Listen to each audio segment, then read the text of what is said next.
ওকে, বিসমিল্লাহ। জি, আজকে ক্লাসটা হচ্ছে introduction to Shopify one product store.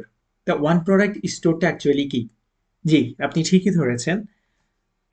One product store হলো যে স্টোরে শুধুমাত্র একটা প্রোডাক্টকে হাইলাইট করা হয়।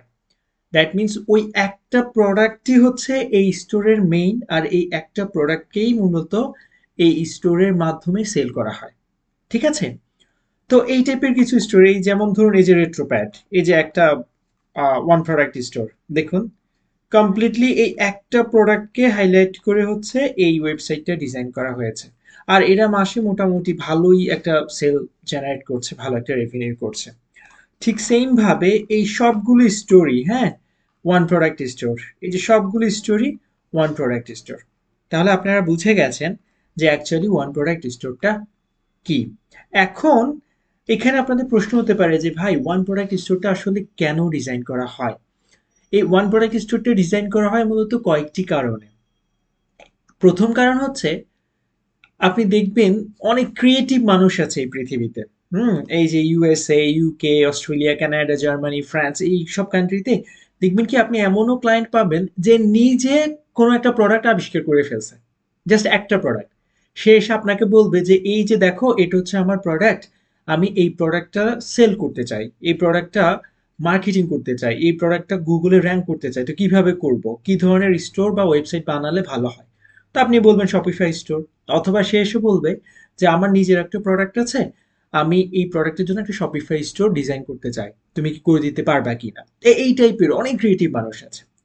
এই ছাড়াও কিছু কিছু মানে ক্লায়েন্ট আপনি পাবেন যাদের কাছে, ধরুন টিকটক দেখতেছে বা ইউটিউব ভিডিও দেখছে, রিলস দেখছে, হুট করে কোনো একটা প্রোডাক্ট দেখে তার মনে হলো এই প্রোডাক্টটা বোধহয় সে সেল করে অনেক টাকা ইনকাম করতে পারে।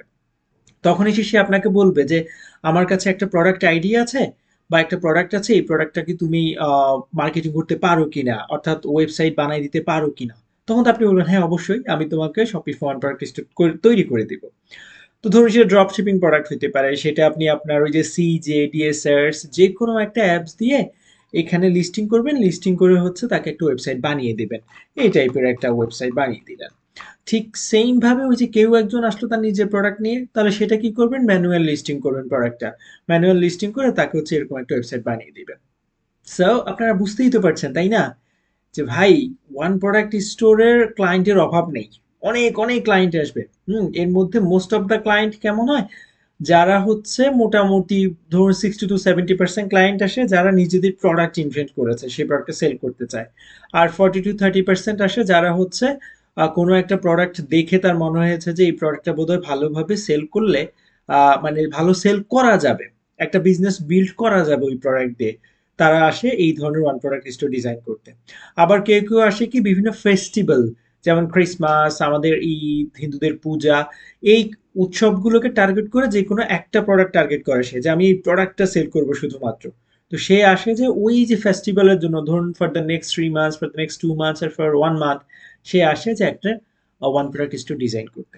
তাহলে আশা করি আপনারা বুঝে গেছেন যে অ্যাকচুয়ালি ওয়ান প্রোডাক্ট কি, বা শপিফাই ওয়ান প্রোডাক্ট স্টোর কি, অর ওয়ান প্রোডাক্ট স্টোর কি। ওকে, দেখা হচ্ছে পরবর্তী ক্লাসে।